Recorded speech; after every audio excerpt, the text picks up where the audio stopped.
Now at 4:30, a Connecticut man is lucky to be alive thanks to life-saving efforts here in Western Mass after a tragic accident at work that involved a saw. He credits the quick action of his co-workers, EMS, a helicopter transport team, and doctors at Baystate Medical Center. 2 months later, he returned to Springfield to thank all the people who saved his life. Western Mass News reporter Alyssa McCann has the story. It happened. I grabbed my throat.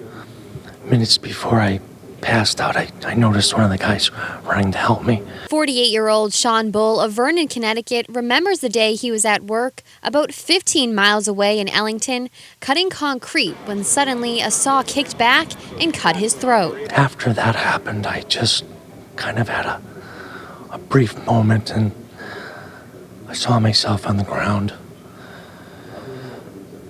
I'm not sure who was working on me, the paramedic or somebody else, but I don't recall.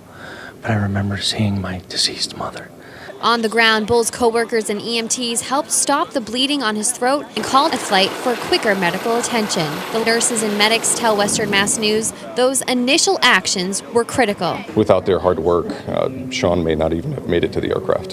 One, the education, like there's a lot of stop the bleed programs out there, and I think that's huge. If you have that stop the bleed and then early activation of the right resources is exactly how Sean turned out so well. Then it was on to Baystate, the closest hospital to the accident scene. So we often talk about the golden hour, that you have an hour to save people in these situations. Sean didn't have an hour. For Sean, we were talking about a span of a few minutes. Doctors say it's critical to act fast during these traumatic situations. They say from the helicopter down the elevator to the trauma bay is just 70 to 80 seconds.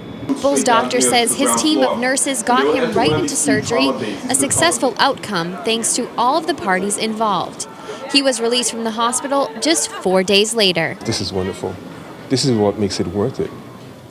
The hours that we spend here and the stressful situations and the problems that we go through, this is why we do it. As for Bull, he's hopeful to get back to work soon, but right now he's enjoying time with family. In Springfield, Alyssa McCann, Western Mass News.